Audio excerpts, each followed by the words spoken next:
सारी रतिया जागल रहुवी पिया सागे लागल रे रहुवी। क्या बात है। किया रे सखिया रे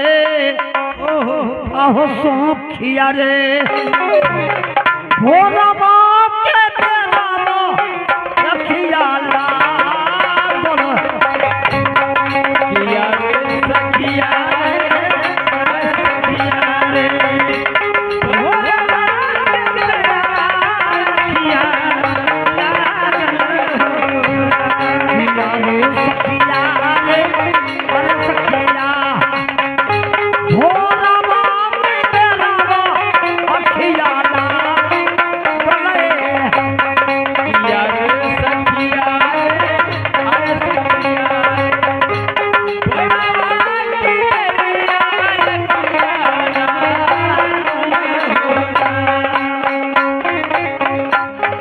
सारी रतिया जागल रहुवी पिया संगे लागल रे रहुवी।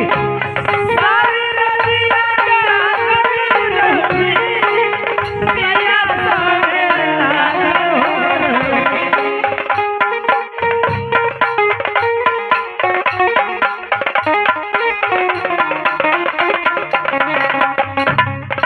यारे सखिया रे यार सखिया रे भोला बाप के तेरा सखिया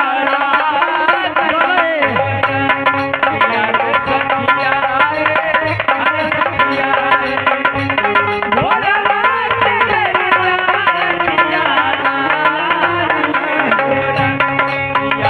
सखिया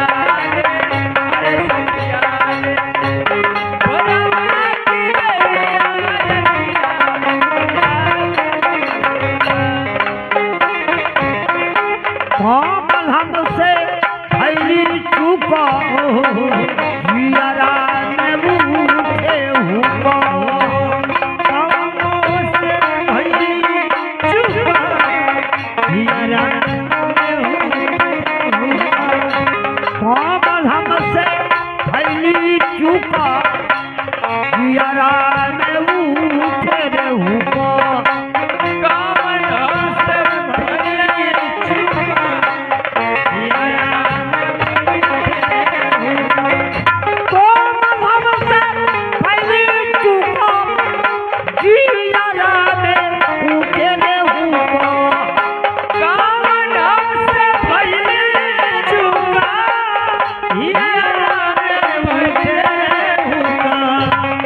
सखिया रे या हो सखिया रे चोरवा सुधरवा मेरी बात गए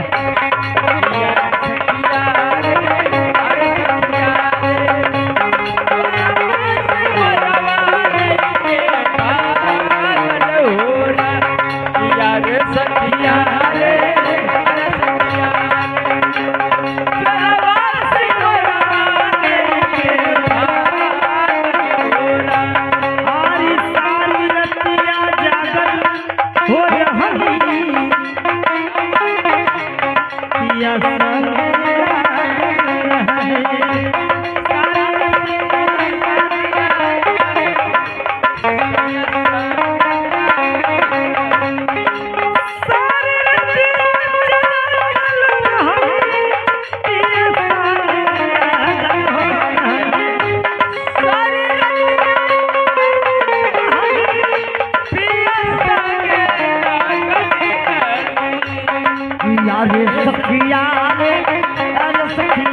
रे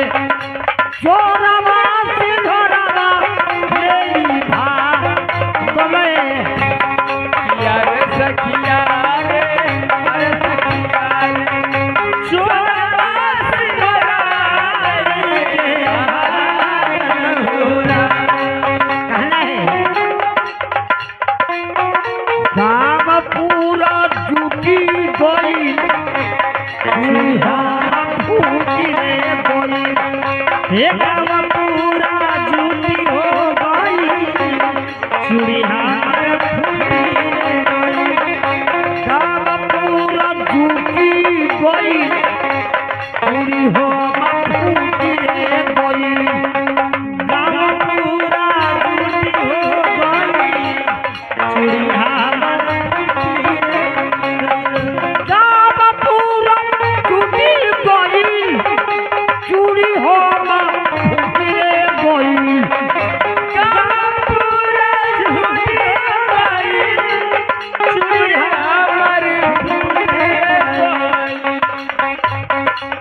अरे सखिया रे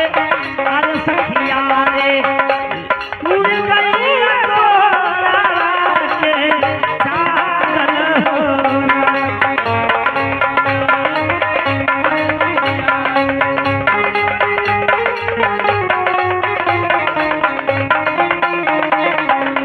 गाँव पूरा जुटी गई धन्य बहनों धन्य लक्ष्मी क्या बात है पहले की चरणों में कोट कोट नमन है ये लिखो पे पहनी कहो है लेगा तन्ने वो बता था बहन लो ये हमारी प्यारी सी बहन हेलो अखिलेश मछली वाला उनका नींद लगत है उजा थो सुते वाला हो हमारी प्यारी सी बहन लोग सारे पुरस्कार तक सम्मानित किए हैं कि अरे सखिया रे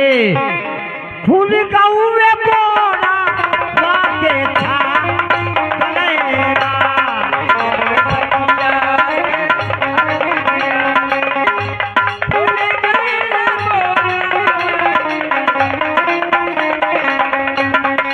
बाबा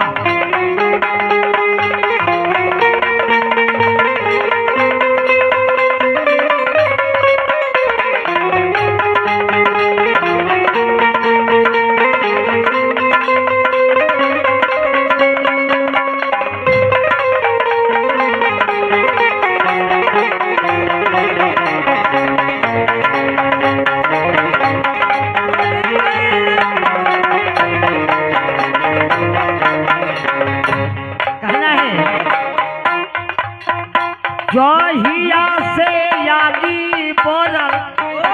कोई खायौरी लकड़ी जरल जहिया से आई कोई प्रधान जी चलो भैया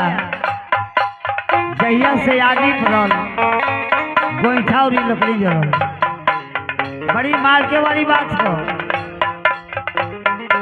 जहिया से यादी पड़ल प्रधान जी गोईठा और लकड़ी जरल परशुराम भैया के देखा प्रेमी जहिया से यादी पड़ल गोईठा और लकड़ी हो जरल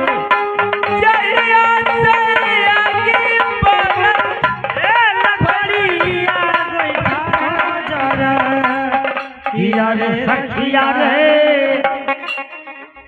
आहो सखिया रे क्या बात है रही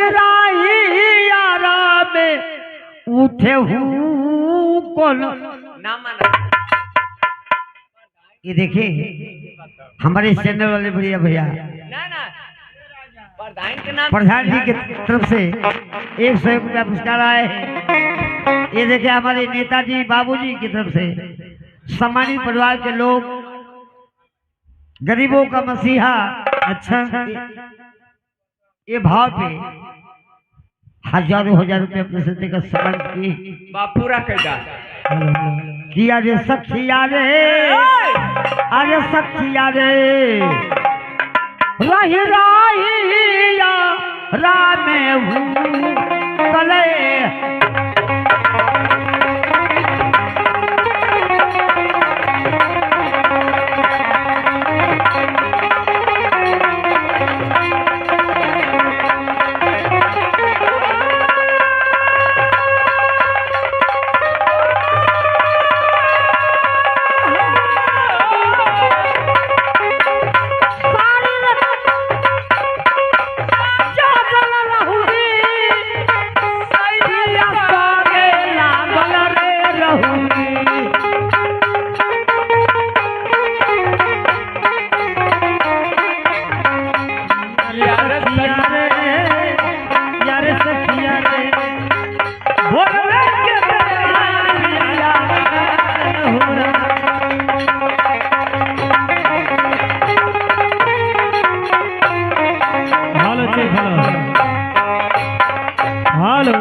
लेकिन हाय देखी